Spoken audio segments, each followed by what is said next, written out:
Nomad Podcast. Hello and welcome back to another episode of Nomad Podcast. Today we will have a very special guest. It's Rob Brinded. And Mom, what will be the topic of the episode today? Oh my God, I'm so mind blown. I think I'm in love with Rob. He is such a great man. No, You have a husband. And yes, I know, but he's simply great. I could hear him for hours. So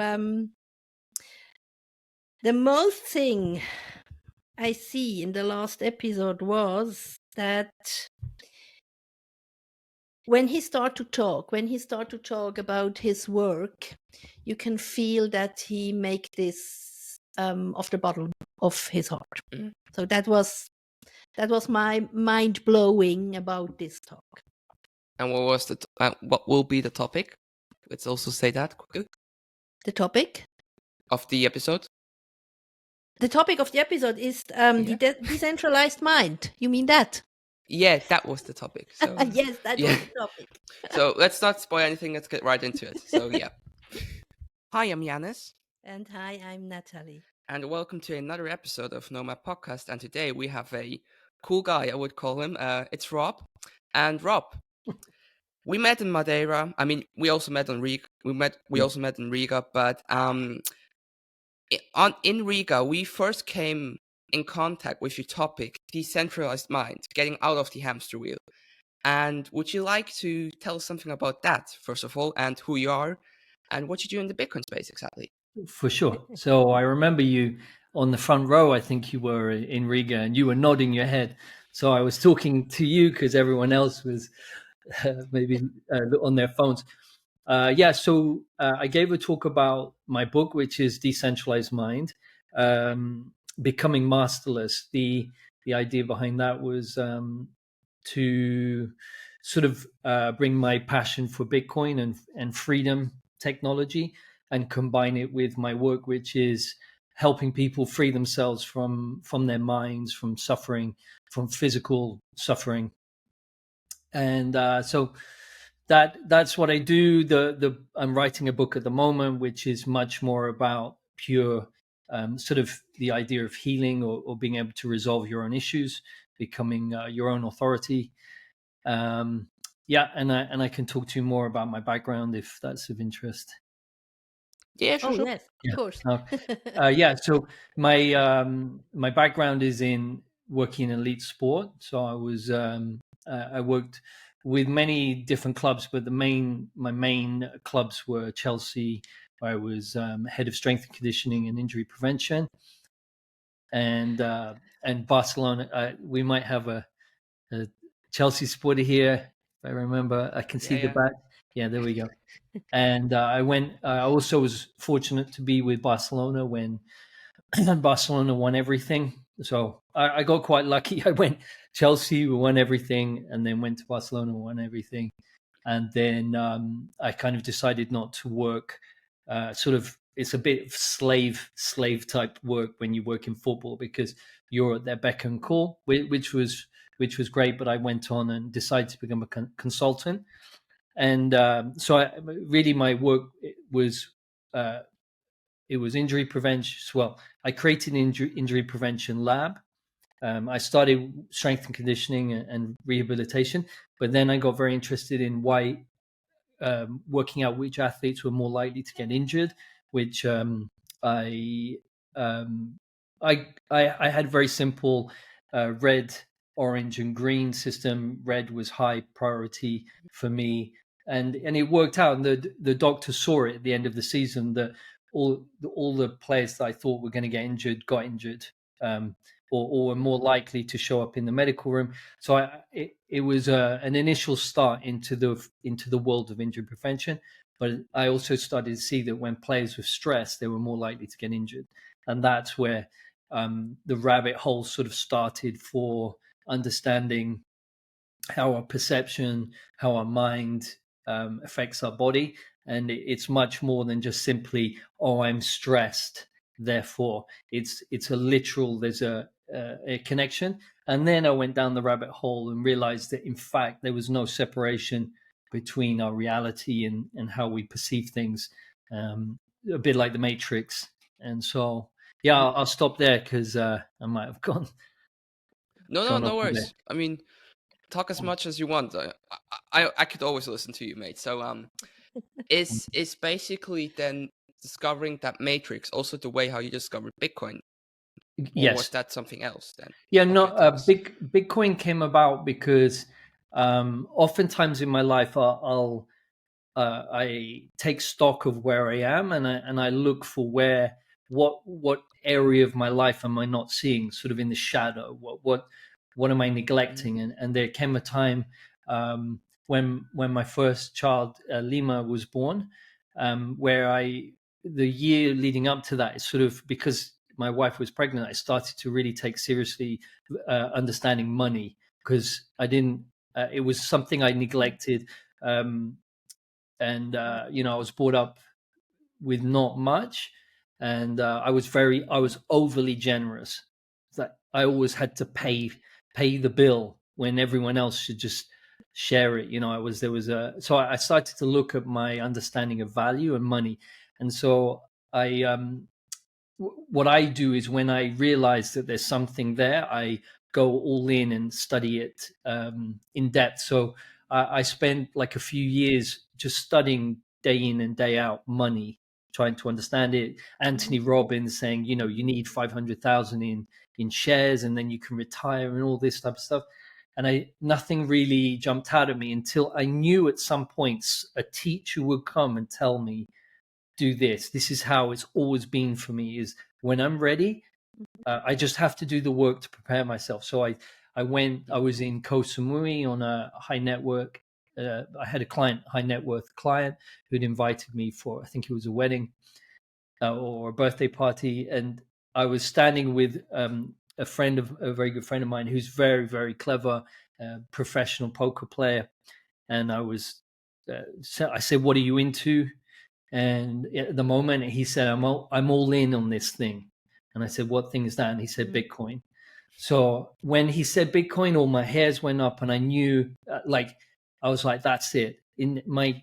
Right then I went, that's it. That's what I've been looking for, this thing. I don't know what it is. So then I went, and as I always do, I go, okay, I need to get everything I can on this and understand it. So I read and podcasts and, and so my understanding of it over time improved. I went deeper and deeper, and I started to see that in fact, with the truth that I was seeing in Bitcoin was, the first principles of that actually tie in with my working with the mind, and searching for the truth there. So the two interlapped. My wife came in and said, I want to unschool the kids. And I was like, what? But then through her teaching me, I was like, oh my God, yeah, that makes absolute sense. Bitcoin, my work, unschooling. And so here we are now, that, Bitcoin, I'm an 80 IQer. I understand that there's this thing, Bitcoin. It's amazing. I kind of understand how it works. It's a little bit, I don't know how my email works, but I know that it works, and that's enough for me. And I know, and I'm, for me, Bitcoin's the most amazing discovery. But I know that to be true because it's the principles that underlie it fit with the work that I do that gets me results. So it's kind of, I'm one of those guys on the roller coaster who's just like, when it dips, it has not worried. When it goes up, it's whatever. It'll just inevitably keep doing that. So You said before, your wife came in and she wanted to unschool the kids. That bring me to our next question, Rob. You talk in Madeira on the kids stage. It was really mind-blowing, a mind-blowing experience, because you responded to children and young people there. And as a mother, you really picked me up on this topic. So would you like to tell us something about your project with your wife, Sylvia, I think, the place to be, it calls, Yeah. right? Yeah. Um, Yeah. um, Go ahead. how are you using topics there, the topics to children and perhaps also to parents? Yeah, when we first about a year and a half ago, I was very involved with the initial creation of Place to Be. Now my wife is the machine CEO. She's amazing. She's running it, and I step back into my work again. At first, Yeah. I was very interested in bringing in sort of, helping parents understand that the way to help their children was to work on themselves and to see the trauma cycles that are there. However, because it's an unschooling and it's a place to be, I will be there. And if anyone wants to, it'll be up to them. If they want me to do a lecture on, how the mind works, or looking at hamster wheels and understanding the operating systems, I'll do it. But there will be no coercion. The children are free. And so also with the parents, you can't coerce the parents to do this work. I'm just there, and through my presence and the way I am and the way Sylvia is and the way my children are, hopefully we are an example of, there's people I know, Bitcoiners I know, who are really struggling, but I can't, they have to come to me and say, hey, can you just maybe help me understand something? Because when I come in, usually they won't be ready. They have to come to me, if you know what I mean. So we're the place to be. We have a wonderful World Unschooling hub. We're very close to signing off on the land right now. It's taking a bit of that. That's the, it takes a while here. But we will have a place where children can be, which means they can do whatever they want all day. They play. People think that play is just something kids do. No, that's how they learn, through play. It's I've come to understand that unschooling is the most incredible education on steroids. It's so counterintuitive, but not most things are. It's on its head at the moment. It's like, take kids, put them in a school, force them to go to school, into an age group where they're all the same. They're not allowed to really ask questions, because if everyone did, and every kid asked 50 questions, nothing would be taught. And there's this rote memorization curriculum to get you through exams, to get you through to college and everything. That for me is retards children. And I say retard, I mean, it's like adding when you make bread, it's like you retard it to bring it out a certain way. And it unfortunately retards children, because children learn most efficiently when they're allowed to follow what they enjoy with older and younger kids, and given time to play and be free and be quiet when they want to be. So we're doing that. My wife's doing that, which is awesome. Do you think that when we give the children or the young people this freedom, then they can learn through playing, through a game? Do you think we force the decentralized mind? I would say the centralized mind's always there. It comes in. Society conditions us. Our parents condition us. We're conditioned as parents by our parents. And so the whole of society and everything that's in the mind is already conditioned. So thinking is conditioned. When we think, it's based on memory and the past memories. And we react to old sort of programs, software. So I can't remember your question. Just went off there. Well, what was your question? If we let the children make their own way, yes, if we can force the centralized mind to get in a hamster wheel, So I think school conditions the hamster wheel. It's all about gain, not losing. It's all about being able, gain, achieving for status and being seen as valuable. It's just accentuates the hamster wheel brutally. Like you're on a hamster wheel until you leave at 18, and you have to get results. And if you don't learn that way, like let's test them, see who can climb the tree, and there's a monkey and an elephant and a fish. There's the one type of kid at school who memorizes really well. That wasn't me. That's not how I learned. So I was just like, what am I doing here? And I just like playing sport, and the teachers just dismiss me, and you'll make nothing of your life. um, you know and it was, for me, it was brutal. I could see that there was a kid at the front who just went home. His parents forced him to study another 2 hours, and he went and worked for Goldman Sachs. But I know that those guys are completely traumatized, as well as everyone else is from school. So if you don't put them in that school, that effect doesn't happen, and children start to find themselves. So are they conditioned? Yes, already by their parents and society. But I would say it's like, how would I say it? It's like 10 times worse when you go to school. Yeah. So Yeah. the children have the time and space to find themselves, and then at some point,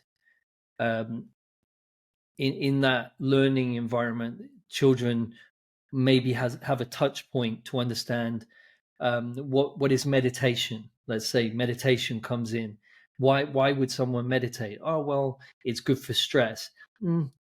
Okay, so it's just like this breathing thing? No, meditation means understanding the self. Okay, understanding the self. What's the self? Well, in the self, there's all of your conditioning, and it controls you. I didn't know that.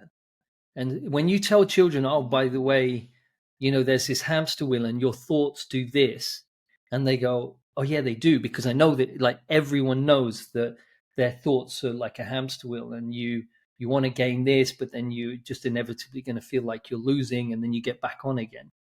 So when you explain to children the truth, they are not stupid. They're like, immediately, yeah, they get it. And Janice got it.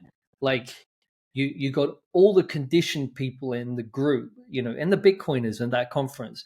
They, some would have gone in, most would have just not wanted to watch. But Janice was there going, oh yeah, that makes absolute sense. So, Janice is very open, which is wonderful, and I think schooling closes you. Yeah. Yanis never was in a public school.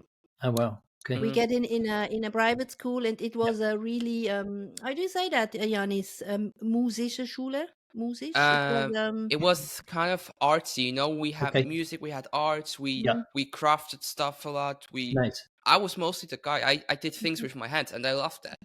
And I Okay. love to draw. I love to Well, build like not like a normal a school. chair.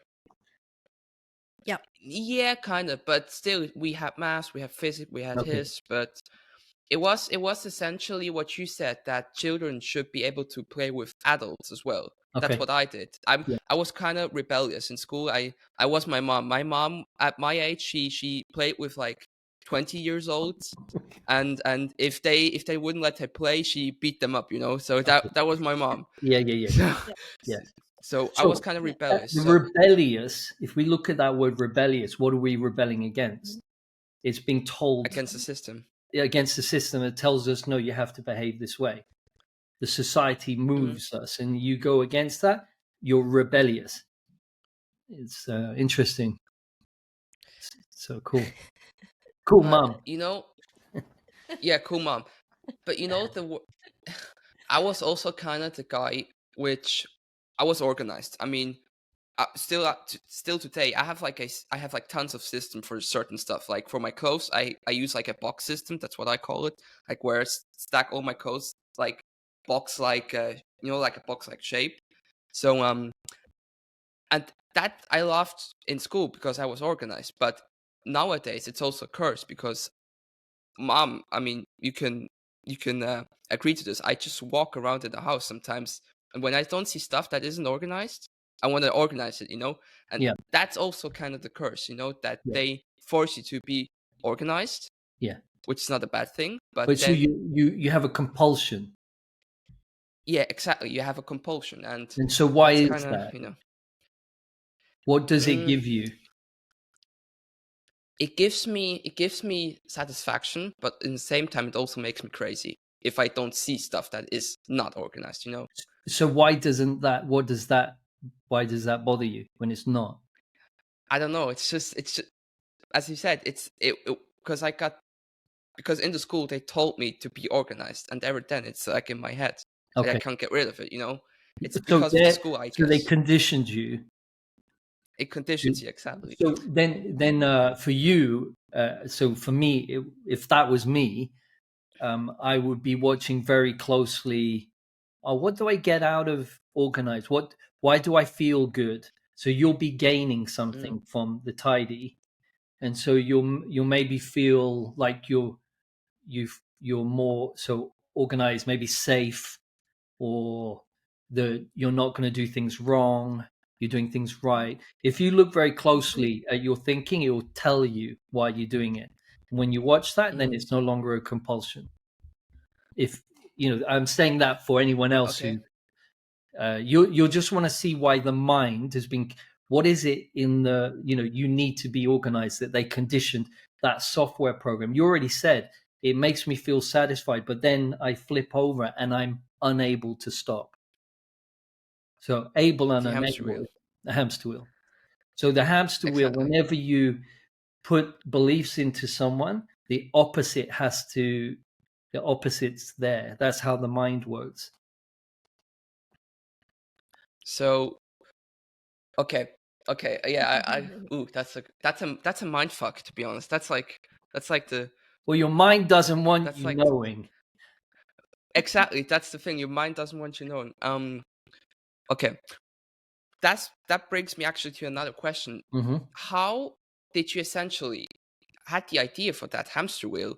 Was it like, did you realize it through working at Chelsea FC or at all those football clubs, or was it when you got out essentially? Because I was Yeah, always curious. yeah. Good, great question. It's something. Do you remember I told you that when I become aware of something that's not quite right, then I start to put Mm-hmm. my energy there. So what happened was I'd been working with the 1 and 0 energy. So the Taoist principles of yin and yang is 1 and 0. It's strong and weak, and we have this internal sense that can be felt that can guide us to resolve most things on the spot. That's when I call that energetics OS, operating system. Is you can clear pain on the spot. It's pretty incredible. But what I got to the point where I was working with a lot of people and myself, and I wasn't changing. Like the deep Rob was always the same. There was doubt, a lot of judgment, a lot of criticism and stuff. And I was like, why doesn't this work on that? So what I said was, I'm missing something, especially with addicts. I couldn't work out why it kept coming back with an addict. And so I started to ask very, like, there's something here I'm missing. I need the answer. So I was waiting, and then this a book, popped up in front of me, and it was Krishnamurti, J. Krishnamurti, and he talks about observation of the mind, freedom from the self. Brilliant. Like when I read it, I was like, oh my god, this is him. This is what I needed.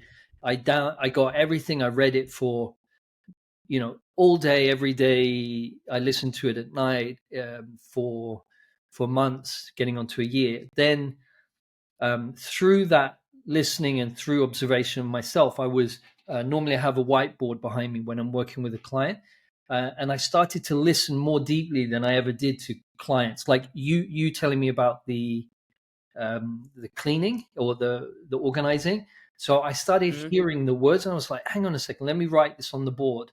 So I started writing the words, and they were opposites. And then the clients started telling me, oh, I try and be organized, but then I do something and I get disorganized, let's say. I try and be so able, and then something comes and I feel completely unable. So I started I drew a big circle on the board and went, shit, that's just like a hamster wheel. And I've got the recording. It was I don't know how many years ago now, but I tried to draw a hamster, and it just looked like a poo with a tail. So I stopped trying to draw a hamster wheel and drew a person. And then through my own work, I hope this isn't too boring, but for me, it's fascinating. Through my own work, so I was observing, and I found Jay Krishnamurti. He's wonderful, but he's very cold. He doesn't look like he gets too many hugs. And what I found with my clients is it was a bit cold, and clients were having difficulty being able to observe their own behavior. Then I was like, I'm missing something. And then Gabor Mate, who I was aware of before, I've read his books, he said something. I was like, that's it.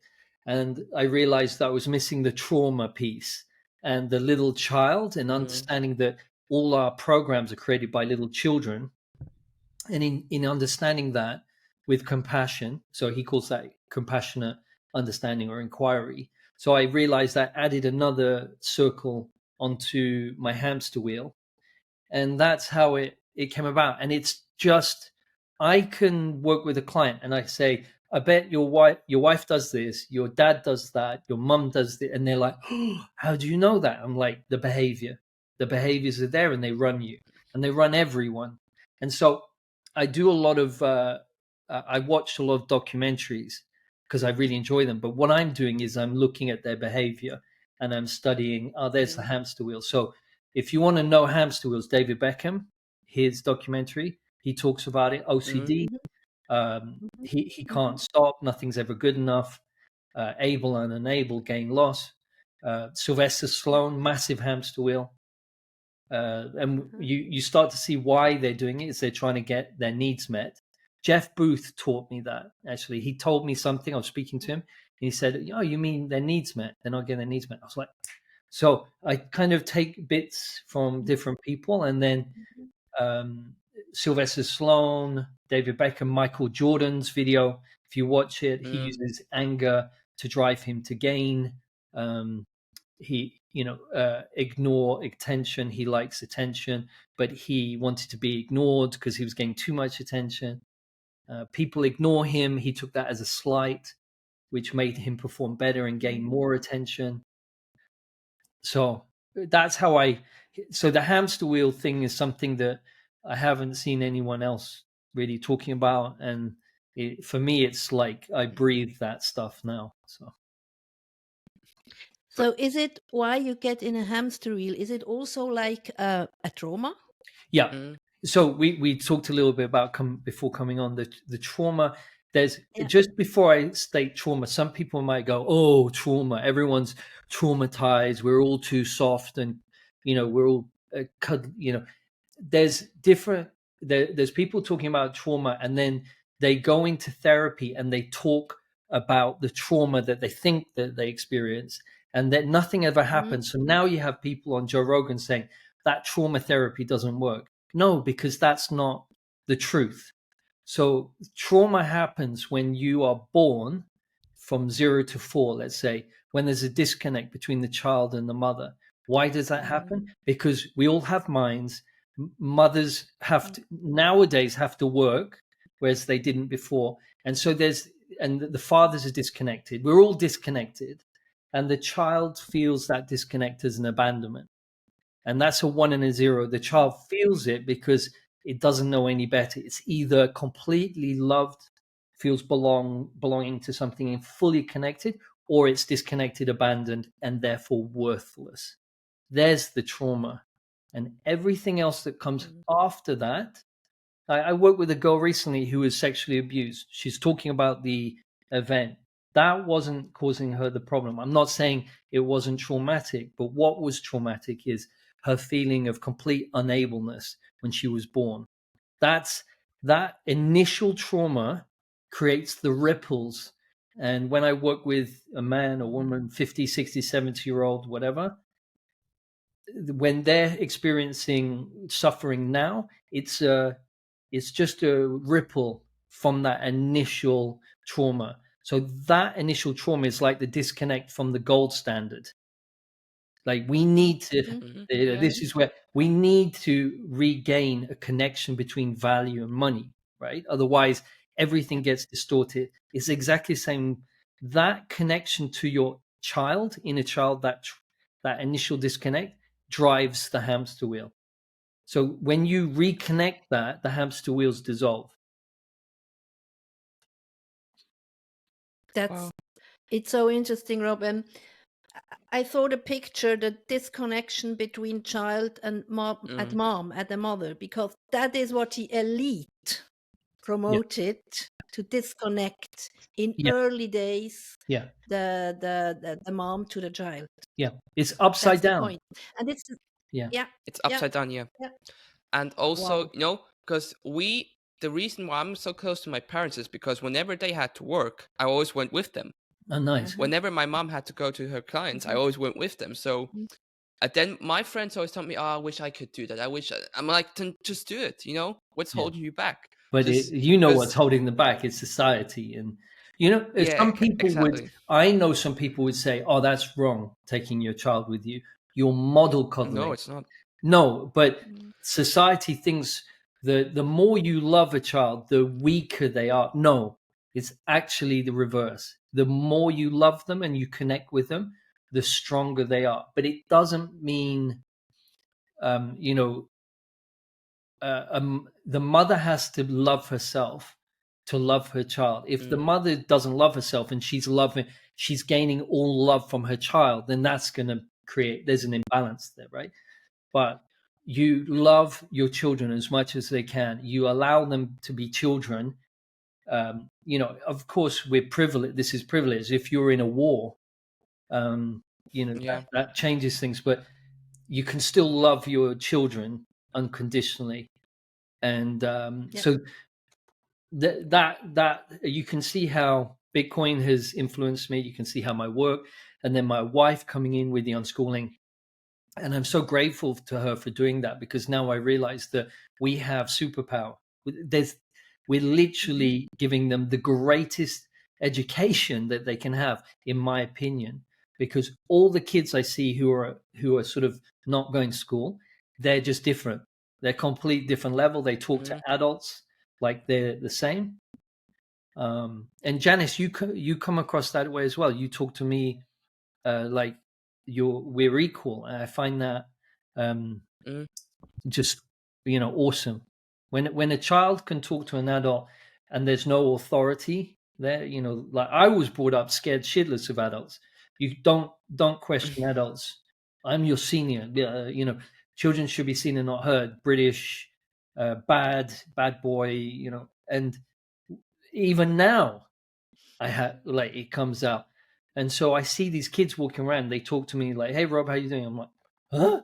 It's amazing." So Janice is cool. You'll have your mind and your work to do, but your mum's given you such a massive head start. I Although mean, it's not a race. at the conference. yeah, it's not a race. But at the conference on Madeira, I was playing football with. I'm not sure if you met Coach Carbon, but he organized like a football thing. Yeah, I know. So they were like 6 years old playing with us, with the adults. I'm like, I have seen this before. That was like, I saw me in those 6 years old, because they were like really this tall. And they played with us. They played football with us. So that was like.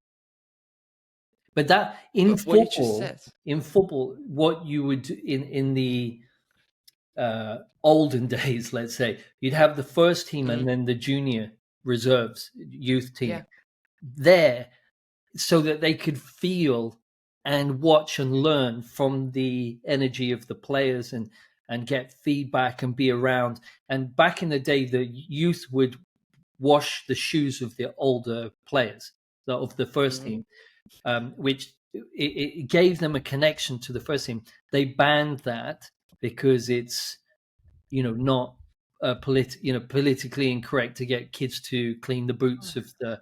But I think they're missing something there, and they've also separated the kids from the pros, and that's the greatest time to learn is by being around older kids and adults. The children are like absorbing it. You put kids in the same age group, you retard them. Like you put one kid with his age group and one kid with older kids. Who's going to learn more? It's just obvious. No one. Yeah, it's but you can't have a control system in place where, how would that work if you have kids of all age group? You couldn't have a curriculum. But there comes in the centralized control, like, but maybe we shouldn't have a system. But then what would we have? What would happen if no kid went to school? What would, you'd have kids marauding, and you probably have a backlash because kids would be free at last and they would trash everything. It probably would happen. They had it with COVID a little bit. So what would happen then? You would have to have maybe the mother or the father at home. He'd need to be there, but then we'd have to have no inflation, and have probably a Bitcoin standard where parents would, wouldn't have to keep working harder and harder, right? It's more and more disconnect. It is also that if people would accept their own truth, and the own truth can be painful sometimes, then we maybe it would be much easier for certain people to realize that our system is corrupt, is fucked. Sorry for the word, but that comes back to what you said about the inner child, in yourself, realizing that and realizing the truth, Yeah, the truth. It's not always easy to do that, right? No. That's the hardest thing in the world. To be able to, I said that's your mind, Janice. I think I said earlier. I said that's your mind. Yeah. I don't know if you heard that, but you're probably thinking your mind is you, but it's not. And when you can just start to see that your mind is just conditioned programs, and you watch it, so it's almost like that's why I call it decentralizing the mind. Is to I use that as a, because it's Bitcoin. Kind of a Bitcoin type book. Yeah. You just start watching yourself and go, oh, look, it's that hamster wheel program. Oh, it's okay. And remember, the hamster wheel creates your reality. And I mean that 100%. You will literally pull in experiences based on your hamster wheel. So when that starts to change, your reality changes with doing this work. And the great thing is we can all do it. It's free and you can start doing it instantly. But it's really hard because we're so conditioned. Like, how many people in the Matrix wanted to wake up? It's waking up means you have to take responsibility for everything in your life is to do with you. You can't blame anyone anymore. Yeah, there are certain people who are assholes and you want to separate yourself. Yeah. But they're there to teach you something. So it's you. You're responsible for everything. And when most people don't want to hear that. Also, it's also about the mental aspect, because I tell people, how you think Novak Djokovic, as an example, he's 38 years old. Yeah. This guy is a beast when it comes to mentality. Yeah. He was like, in a game I watched like a few days ago, he was like 2 sets down and he won that game 3-2 from, the sets perspective. Yeah. And I'm like, if you want to be successful in life, you also need to have the mentality. You need to be open-minded, but people, they don't do that because why? Well, why do you want to be successful? Okay, then that's the other question. Exactly right. Why then do you want to be successful? If you're successful, you'll be admired and you'll be happy. No. Yeah. I work with them. I work with gold medal athletes. I work with successful actors. They're completely trashed. They're so some of them are snorting coke to try and get some dopamine. So we have to be really careful. You said mentally strong. I would say they're traumatized. Like the greatest athletes are the ones that don't allow themselves to be beaten. Where does that compulsion to win come from? Like, he has the highest compulsion to win. He won't be beaten. Where does that come from? Where's that discipline come from? Discipline. It comes from within. How, so I haven't met an athlete who wasn't. Like, why is that compulsion to win? It has to be ours. So now you'll be going, yeah, but Rob, what about all the sports teams and everything? They're so great. Well, yeah, they're great. It's wonderful to watch, but we need to be looking at why are they so driven to succeed? And what comes They all with hate that? losing. They all hate losing. And so the guys on the right who are jammed up, they gain, they want to win at all costs. They want to be able, because they'll be gain love, and they're valued, and their status, everything is driven. And they were conditioned at school. The kid who's best at sport gets praise and attention. So probably when they were children, like Michael Jordan, his dad wouldn't give him attention, and used it to manipulate him to do better. There's the initial David Beckham. His dad said it's never good enough. He did it on purpose. He manipulated him, right? So David Beckham, what's the problem now? Nothing's ever good enough. Nothing's ever clean enough. Like constant. So success, you need to, now we're going to the next level and start asking, well, what is success? I would say it's being happy. What would you rather have, happiness or success? Happiness. I think so. Happiness, yeah, because Well, you want to be happy with your success, right? If you that's a look good at question. that, Yeah. if you got to look carefully, and I'm like, what if you're successful but you're not happy? Are you a success? Yeah. Well, no, not really. I don't know. You're not happy. Yeah, it's interesting, right? It's like a you can't live without the other. It's like, the brain heart question: can the heart succeed with the brain, or the brain can succeed without the heart? It's kind of like that, because it bonds together. So Rob, we talked so much, and we could talk for hours, but I want to say ladies first now, because Mom, would you like to ask the last question before we end this episode? I would come back quick to Bitcoin. Yeah, sure. Because we are working with finance. So my clients are high net worth individuals. So we work with Bitcoin and also with finance. So the question I would give you is, how does your family review Bitcoin? So I think your wife is in Bitcoin, but what's about your children? Interesting you should say that, actually, because Sylvia's trying to understand what the Bitcoin standard is, and for the kids, what does it mean? Because what we're doing with the project is we're going to have circular economy. Kids, if you everything's sats, right, and lightning, we'll be having our own node, and if kids want to find out more about it, if they don't, they don't. But there's going to be, the way we live is on a Bitcoin standard. Me now, because I have a job, I've still got feet in the fiat world. But with the project, we're going to have Bitcoin miners underneath the small houses or the domes to heat. We're going to have as much solar. We've got experts from Germany coming in with the solar panels, because there's so much sunlight here. We could be mining. So kids are going to be around that the whole time. And we all talk about Bitcoin the whole time. Like, the kids are just absorbing it. They hear podcasts, Michael Saylor. They're absorbing that into their brain structure. It's happening. So, Jeff Booth and Michael Saylor are not bad music in the background for learning critical thinking.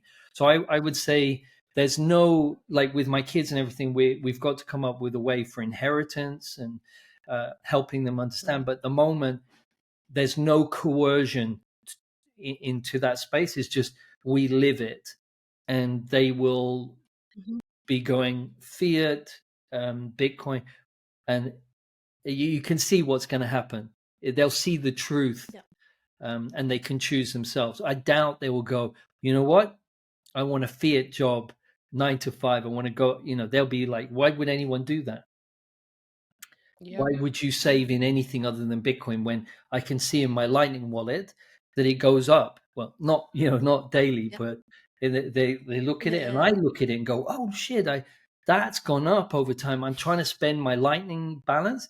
It keeps going up in dollar value, So does that answer your question? I think so. It's great. I mean, Yeah. it's I about love that.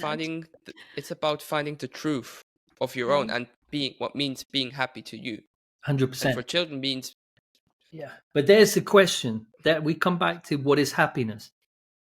Like, what makes exactly you what is happy? The happiness. child has, everyone has to, we're conditioned on the hamster wheels that success and happiness comes from marrying Richard Gere, the Hollywood, marrying the prince. I watch Pretty Woman. We're conditioned through media and everything that you'll be happy when you get a highly paid job. You're a doctor, and I know doctors. They're depressed as, that's a lie. That whole.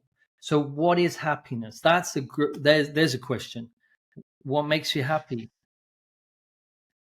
Could you make a retreat in Madeira Sure. with this topic? Yeah. What makes you happy? That would be great. Okay. That would be great. Is that for kids So or tell me. adults or both?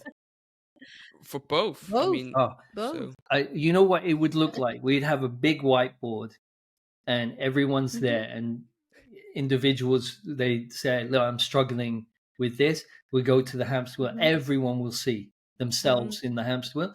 And then I've got these kind of ways to work with it yourself.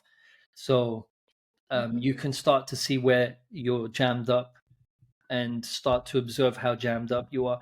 One thing I saw recently, there's a hamster wheel called attention, ignore, or neglect. It's a pretty significant hamster wheel. It's come up a few times recently. And I started to look at areas of my life where I neglect or ignore, and I pay more attention to. You could tie your tiding into that. Yeah, Janice, you can see that you think, oh, that needs attention. I mustn't ignore and neglect the tidiness that you could tie it in. And what I've noticed is I just observe the difference, no comment, nothing. And then what happens? I start tidying more. But it's not a compulsion to tidy. It's just natural. It's not like I'm overly tidying. It's just I didn't realize I was probably neglecting certain things. Now I can't neglect them. So it's effortless non-doing, effortless doing. Wu Wei, the Taoist principle of, so coming back and just finally, the way to change your reality is to go within, look at the software programs that actually form this very simple hamster wheel, observe them, and compassionately understand that it's just a little boy or little girl who created them, and it's okay. So, and just that's such a soft and gentle way. And if you want to change the world and don't go out like the World Economic Forum and try and shape everyone. It's all an internal job. Yeah. So Klaus Schwab, he just needs to start working on his own trauma. Yeah. Klaus Schwab, go fuck yourself. No. Well, you see, it's very easy to, but I take responsibility for Klaus Schwab. So if I get angry with him, it's me. Yeah, that's how much. It's you. You can. I know it makes you blood boil because he doesn't understand this, but that's the next level there, Janice. You let that out, and now you go, okay, why am I so angry with him? Well, he makes me feel unable. Exactly. Okay, and then we take. Wow. Yeah. That's like. Rob. Yes. A question: how can we find you, and how can we find your amazing work that you do? Okay. Is there like a website? Is Yes, there social media? I've got an actual response to this for finally. So I am currently, I've got mine decentralized, so you can buy on Amazon. You can look for that. Becoming Muscless. I'm going off all social media and going to Noster. I'm going to be setting up Highlighter where I will be. But right now, the place to be is if you go to robbrinded.com and sign up for my newsletter. I write daily and I give away stuff that you can use right now, and it's free. So robbrinded.com and just sign up for my newsletter. Okay, that's cool. So I will link that down below the episode. I can recommend it because I'm subscribed. Yeah, that's okay. and it's all truthful and it's done on the day, and there's no AI. Yeah. Yeah. Okay. So, is there anything else you would like to say before we end the episode, or maybe like an end statement? So, End statement would be: I appreciate you guys. You both made an impact on my life from when we met at Riga, and I enjoy sharing my time with you. And Janice, you're so young, and you're such a leader for other kids to follow. That you're doing this podcast and everything, I think is brilliant. thank you. So I appreciate you guys. That's all. Thank you. Thank you, Rob. Thank you for joining us. I mean, it was amazing. I was like, Mom, I told Mom the first day we met you, if we're gonna do like a podcast, like Joel does, like my brother did, we're gonna invite you. I was like, we're gonna invite him. I want him before Joel does, but then Joel had to Okay. first in his podcast. So Correct. Joel was first. It's nice, and it works really well with both of you. I haven't done a podcast so much with a mother and son. It works super well. So Yeah. So yeah, dear people, that was another episode of Noma Podcast. I enjoyed it. I hope you did as well. Thank you to you, to viewers and listeners, and Rob, thank you to you. As I said before, I will link all your social no, not your social media, the website. I will link all of that down below the episode. Please make sure to check it out. And Rob, maybe see you soon. I will on the next conference, who knows? definitely. I'm going to be at Riga this year, I think. I'm also at a deep tech conference in Latvia. I'm doing the keynote, so doing a little bit of speaking. Wow. And I've got another book coming out, but I'm putting Great. the work in on. Yeah, no spoilers. No Yeah, spoilers. no spoilers. So yeah, you people make sure to check him out, and yeah, hopefully see all of you soon. Bye. Bye. Bye-bye.